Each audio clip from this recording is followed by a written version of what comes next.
Ever feel like you suck at this job? Motherhood, I mean. Have too much anxiety and not enough patience? Too much yelling, not enough play? There's no manual, no village, no guarantees. The stakes are high. We want so badly to get it right. But this is survival mode. We're just trying to make it to bedtime. So if you're full of mom guilt, your temper scares you, you feel like you're screwing everything up, and you're afraid to admit any of those things out loud, this podcast is for you. This is Failing Motherhood. I'm Danielle Bettman, and each week we'll chat with a mom ready to be real, sharing her insecurities, her fears, her failures, and her wins. We do not have it all figured out. That's not the goal.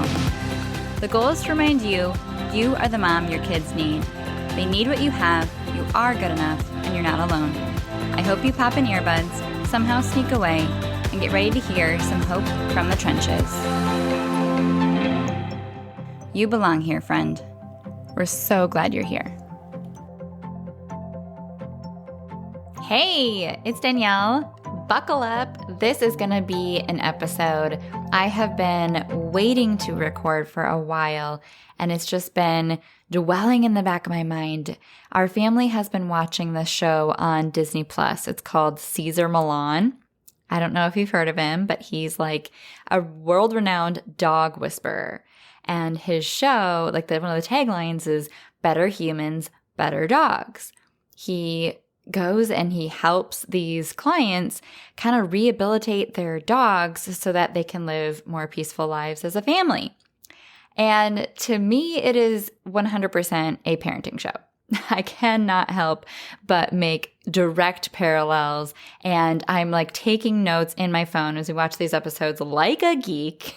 And I have had so much just like mulling around in my brain. And I'm going to try to recap in this episode one of like the biggest take-home messages that could truly, if you let it sink in and have ripple effects over your relationship with your child, completely transform it in and of yourself just by taking off the glasses that you are currently using and putting on new ones to see their behavior. And I really am not discounting how powerful this is. And what I'm talking about is like somehow very revolutionary because it is completely opposite of the way that a lot of behaviors interpret it and the way that we handle punishment within school settings and even like the whole jail system. I mean, all of it, it's built on these prerequisites that really need to be examined and rethought from a different lens. And so that's why I love coming at it with this analogy of seeing it through the dog rehabilitation, how we can learn from that and what we can see through that from a new lens. So I can't wait to share it with you today. And if you're new here, my name is Danielle. I am a coach for families with strong-willed kids age 1 to 10. I have a free training that you can jump right into about how to parent your strong-willed child without threats and bribes so that you can break free of guilt, power struggles, and self-doubt. Go ahead and find a link for that in the show notes. And if you are looking to transform your relationship with your strong-willed child, you are in the right place. Schedule a consultation or apply to work with me in my program, Wholeheartedly Calm. Over 3 months, we improve your patience, transform the way that you communicate as a family, and meet your child's core needs, which we're going to talk about today. So I titled this episode, Break the Cycle. Not the one you're thinking of, because a lot of times we think about breaking the cycle as a generational thing, right? And changing the way that you parent based on how you were parented. And that is huge and so important. And I am cheering you on if you are doing that. It is very hard to start from scratch, let alone try to unlearn and relearn all the things that were coded into you like conditioning. So lots and lots of self-compassion there. But I'm going to be talking about a little bit of a different cycle, and that's a behavior cycle. It's a way of viewing behavior that perpetuates the behavior and how to kind of disrupt that dynamic in a long-term way. So back to Cesar Millan. Families come to him in similar ways that they come to me. They are struggling with an out-of-control behavior in their pet or human, and they have come to kind of a breaking point where they've tried all the things they know, it's not working, and they have some sort of imminent goal in the future where they want to start having a family, or one of the dog parents is, doing lots of work travel coming up, and they need to be able to empower their partner or their kids to care for this dog, or, there's something where that's like their catalyst for change. And they leave the work with Cesar Millan with a different dog, and he says it's because they have a different human. So some of the things that he teaches is that the dog's behavior is a reaction to either learned behaviors or the culture of the home or the vibe that they're getting from their main caregiver, their owner. He teaches these families how to have a much more calm demeanor, how to feel confident, and how to have much more intentional communication with their dog, usually with a lot less words. One of the fascinating things that I was writing down in my notes was that there's an order of understanding where the dog first uses their nose, then they use their eyes, then last they use their ears to hear anything. And what that means is that they sense the energy of the owner or the situation first. Then they see what hand symbols are being used or what is happening in the environment with their eyes. Then last, they kind of have something come in where they listen to what's going on and maybe the words that the owner is using. So that means that they need to use a lot less words and come in with a lot more calm, and then be able to use short phrases and hand signals to communicate better, which I just thought was fascinating because that can translate to parenting in a huge way, since communication is one of my big 3 things, right? So that's just an aside. But usually an anxious human is trying to parent or care for a protective, aggressive dog. And that dynamic is coming up because the dog needs a leader. And when the owner's vibe is unsure or nervous or scared, it makes that dog feel like it's on them to protect that owner because clearly danger is imminent. And so then they end up overprotecting and becoming very aggressive, usually trying to protect the owner from like their partner or their kids or just like something that is not even a danger. When they sense hesitation in the owner, then they tend to lash out because deep down they're freaking the heck out because they don't know what's coming and they are just trying to do the right thing, and then or they're feeding off of other dogs that are in the pack. But, that makes it seem like it's all the owner's fault. And that is definitely not the case. I feel like it's a case of like the chicken and the egg. So let's look at one of the examples from an episode to kind of illustrate what is happening here. So there was a dog who had developed an eye condition, kind of like, a constant pink eye, where they needed eye drops every day so that they would stop losing more and more eyesight.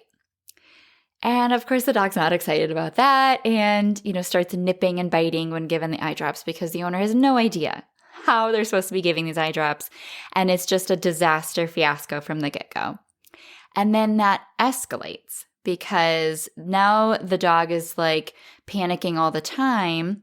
It's getting gunk in their eyes and they are realizing that they're losing eyesight, which makes them even more scared. And that nervous behavior then becomes more escalation of aggression. Now the owner is not able to even give them a bath because they're getting bit all the time.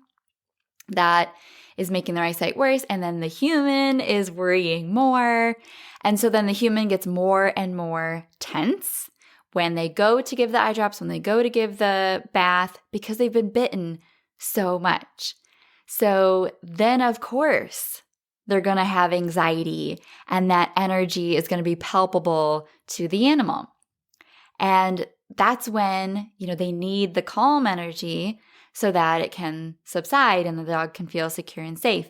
But how in the world is that dog owner supposed to be calm in that moment, right? It's like, of course, they are in actual physical danger trying to do these care tasks for their dog. So that's an entire skill set and problem in and of itself that Caesar addresses to help them do just that, where he equips them more and speaks to it and, calms them down and all these things, right? Breathing, deep breaths is never a bad thing, right? But the dog also, he needs a haircut so that the grooming is actually easier and he's less anxious as well. So there's always two sides to the story. And then there's actually a third side too, because in this episode, the husband of the main caregiver for this dog, he didn't help give the baths at all. And when Caesar was talking to him about it, he seemed very insecure, as in, he's like, I just don't know how, like the whole thing kind of like freaks me out. And it seemed like to me, he was excluding himself because he just felt very kind of incompetent. Like, I don't know how to do this. And when Caesar was like, well, can I teach you? He was like, yes, I want to learn and actually know how to do it. Please tell me how and I'll be good. Once I know how, I'll be able to do it every time. And then, on the other side, he was like, oh, I never thought I'd be able to do that. This makes me so happy to be able to take care of him in this way. And then, of course, the main caregiver, the human mom, was much less anxious about not having to do it alone, which helps put everyone at ease, right? Because you need that support, of course. And, I hope you're seeing how this translates to parenting. So Caesar's main thing is that a calm, confident leader then unlocks a calm surrender within the animal. And yeah, that sounds like a great takeaway and like sums up everything, but it's very hard. And it needs to be individualized for every family he has, he works with and is on the show, obviously. So we're finally getting to the cycle that I wanted to be able to kind of illustrate in this episode. A child's behavior creates a negative perception within their caregiver. That negative perception then perpetuates the behavior in the child. And then the vicious cycle continues and it escalates and escalates and escalates. So I'm going to talk you through this kind of step by step of what this looks like and how it escalates and how to kind of identify where you're at in this and what to do differently, okay? So with the chicken and the egg of how it works with the animal and the caregiver, I feel like it starts with regular old acting out, right?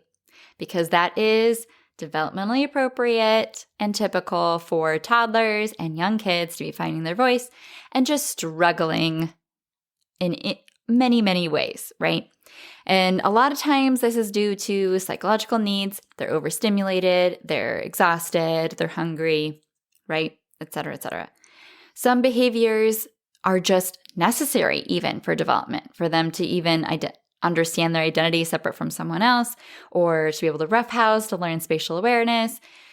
And all those behaviors have nothing to do with their parent and who their parent is and how they're being parented whatsoever. They're just humaning. They're being a human, right? And I think a lot of times if you are deep into gentle parenting, you can make overwhelming assumptions that every aspect of your child's behavior is directly correlated to you, and that ends up you take a lot of it personally, and then you really struggle because if they're acting out, it has something to do with your connection. No. Okay, let me give you this disclaimer right off the bat. Your connection with your child does not determine their behavior. There's correlation, not causation, like a lot of the research, right? So give yourself that break. Give them that break. There's never going to be a perfect day, never going to be a perfect child, never going to be a perfect parent, right? So let's talk about some of the behaviors that have everything to do with you, who you are as their parent and their relationship with you, especially if there's an established pattern or an escalating pattern of attention-seeking behavior or power-seeking behavior. And you might already know what I mean by that because that's how you're seeing it or how it feels. A lot of this is the sibling rivalry you see very often, or the defiance when you can't get them to cooperate with very simple things, and that comes up day to day, just asking them to do simple directions, care tasks, that kind of stuff. Aggression with you or others, and just anger, right? Just 0 to 60 anger that feels like there's got to be more of a reason for it because it's irrational and it doesn't seem like it's just a sensitivity, like there's more to the story.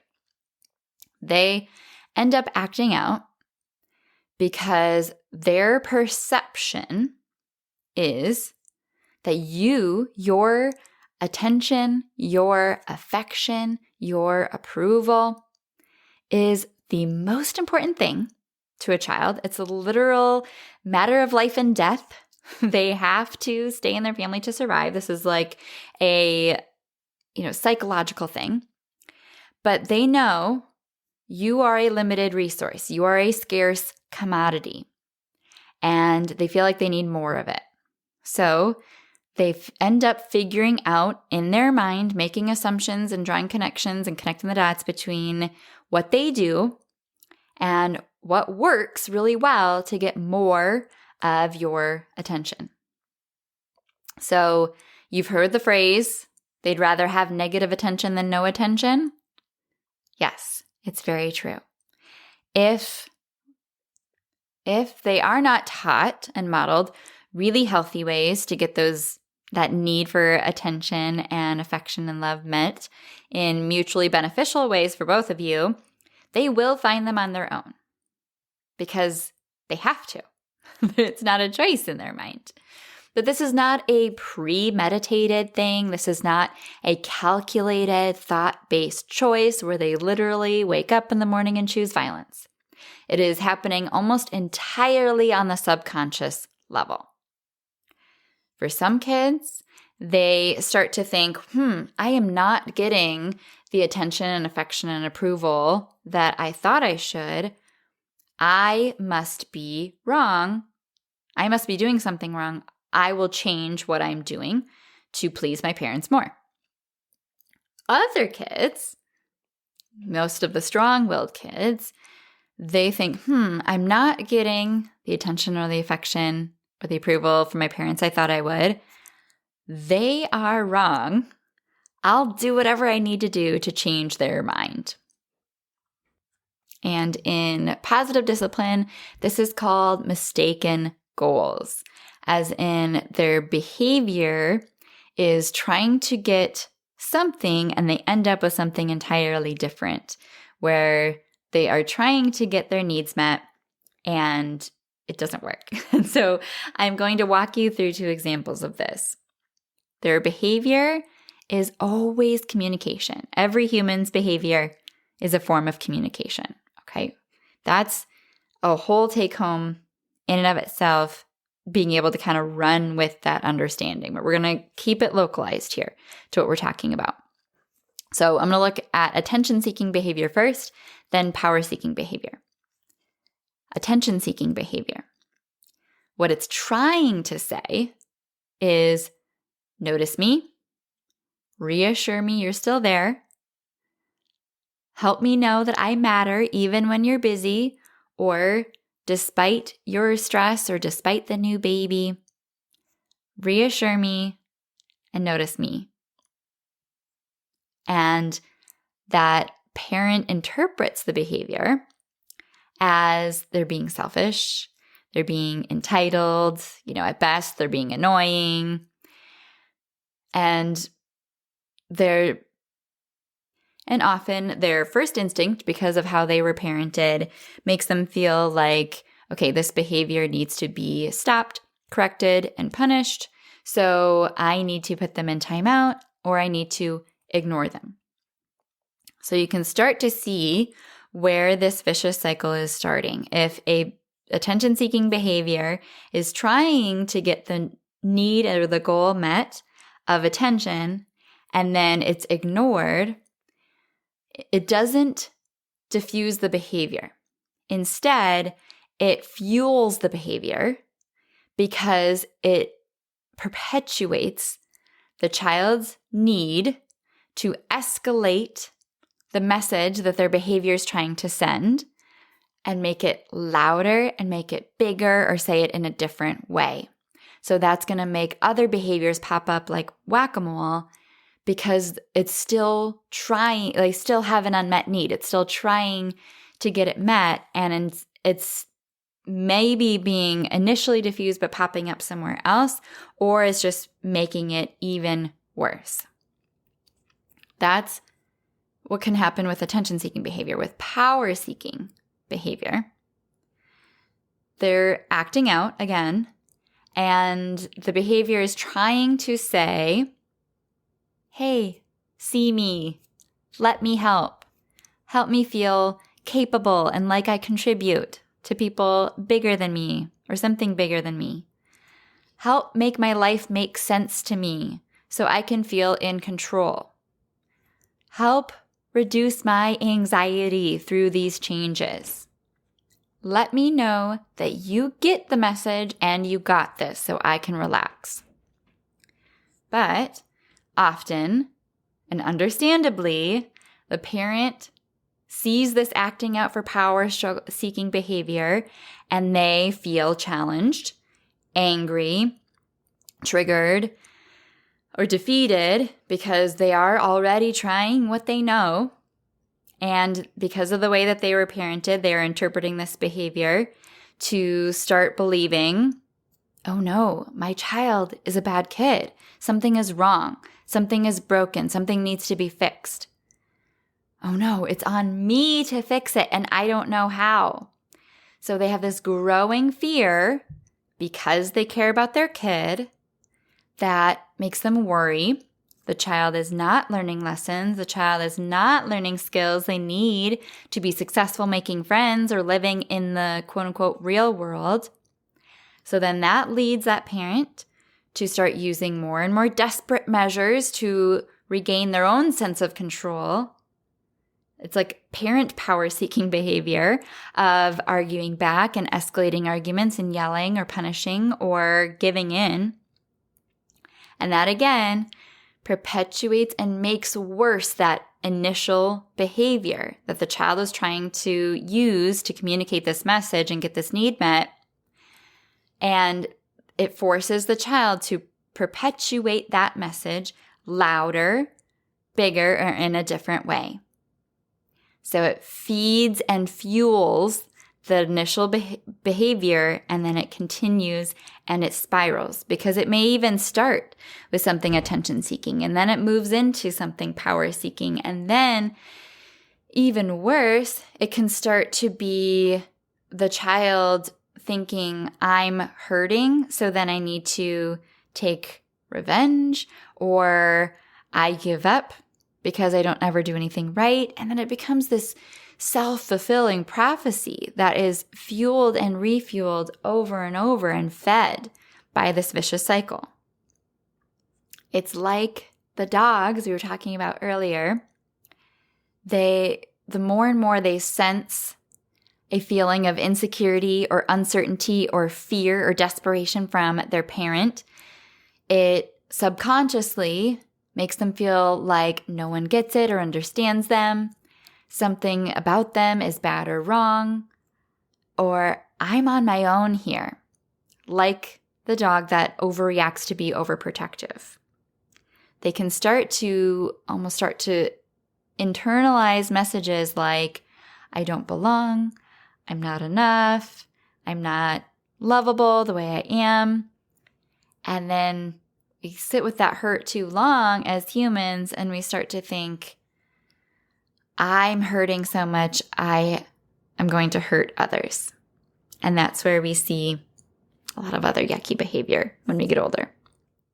So all of our behavior, at the end of the day to our loved ones is trying to say, please understand me. Please help me. And not only do we not answer that message of, yes, I understand you. I'm here for you. I get it. Here's some positive love. Here's some positive control. Not only do we not get it, but we're missing the mark entirely, often reacting in the completely opposite direction of what they need without even realizing. Like the need for attention and then ignoring or using timeouts, or the need for power and then upping the ante on the power struggles, right? So we're fueling the behavior, we're perpetuating the behavior without even realizing it. We're inviting defiance in because we're not problem solving and meeting this deeper root of the behavior. So what I'm getting at here is how do you get out of this cycle? Number one, you realize you're in it.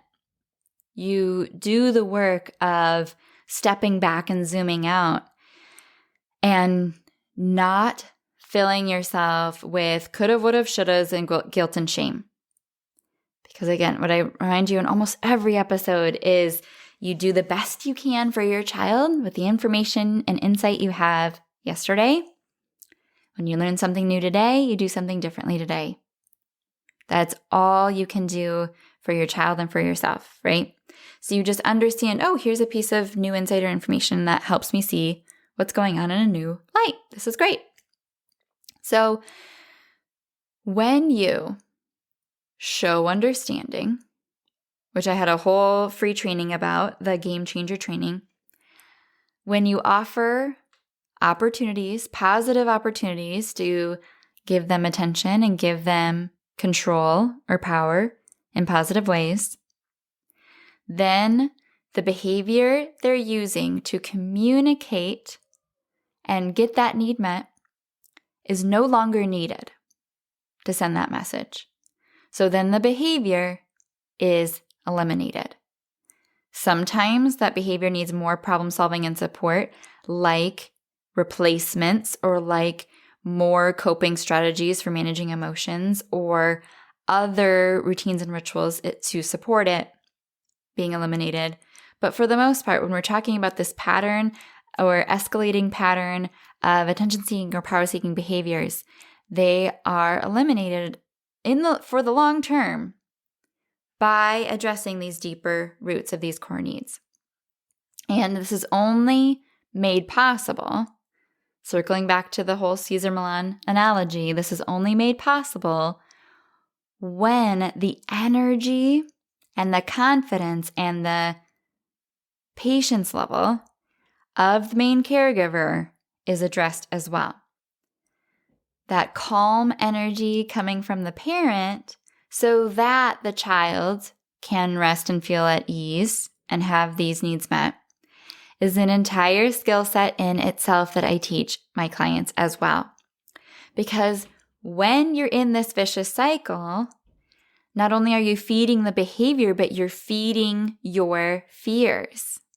That's causing you to panic about the behavior that then causes you to clamp down with these desperate measures, understandably.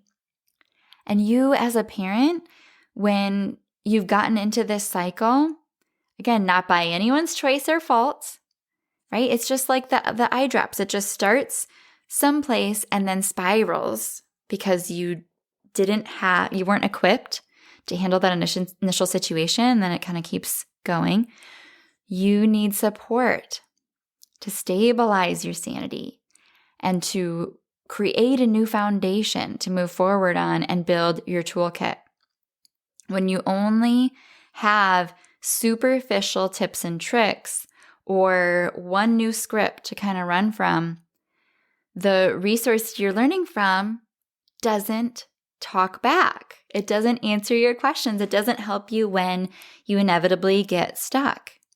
And when the caregiver has no one to validate their fear and speak directly to it, when they don't know that they're truly not alone, they stay stuck. They stay afraid because that underlying fear is still there that there's something they're missing, there's something that's wrong, there's something about their child that needs to be fixed, and they're not learning lessons and they're not being set up for success to make friends or be who they need to be in the real world.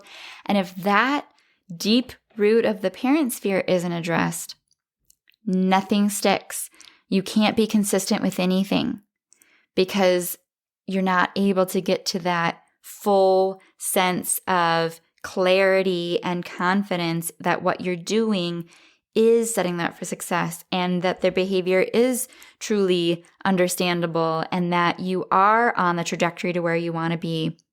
That's deep inner work that cannot be done and fit into the tiny margins of the fractions of time that you doom scroll. I'm sorry, it's just not.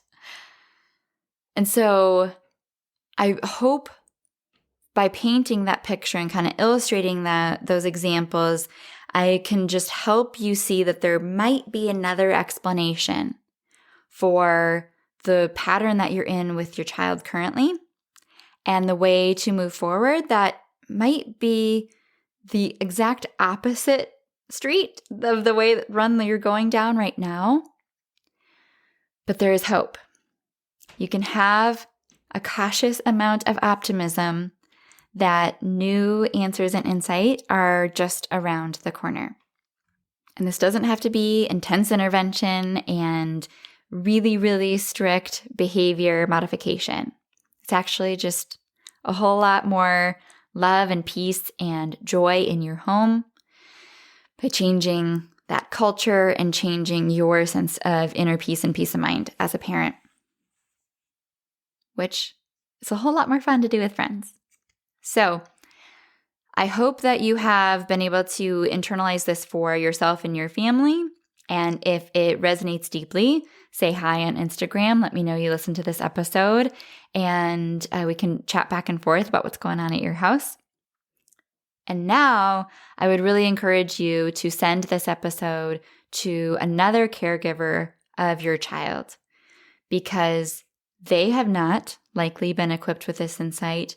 They are often not interpreting your child's behavior in this way, and they also have deeper rooted fears that are perpetuating and feeding the cycle.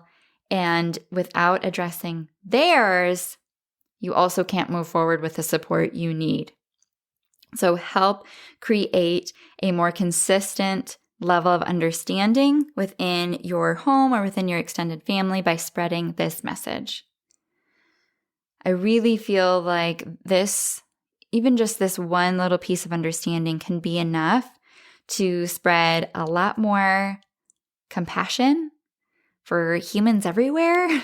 If we can translate this across relationships, I know I have work to do in this area for the other adult humans in my life. But if there's anything that I can help influence in the world, it is this message of just, we're doing the best we can. Your kids are doing the best they can. They are not maliciously out to make your day miserable. They don't like being miserable either.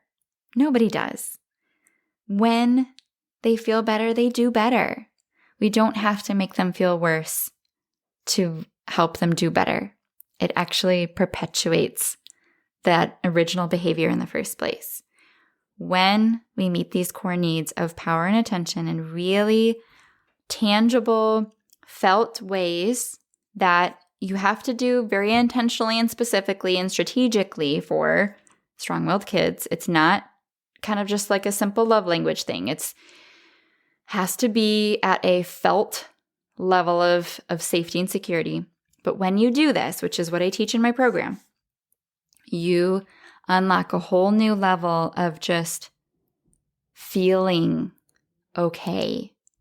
Not constantly feeling like you're on edge, you're feeling held hostage in your home, and your child is no longer feeling like they have to be on that attack mode, danger is imminent, I'm on my own, nobody gets it, I gotta be the little tiny Chihuahua that's the most aggressive dog you've ever seen.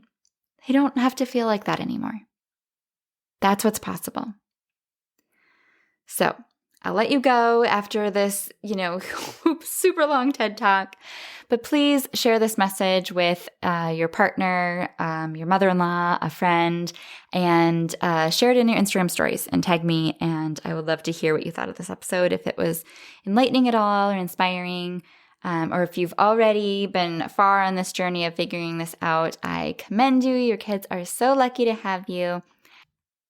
If you are ready to do this work and transform your relationship with your strong-willed child and the culture in your home and your sense of inner peace, then schedule a consultation at the link in the show notes.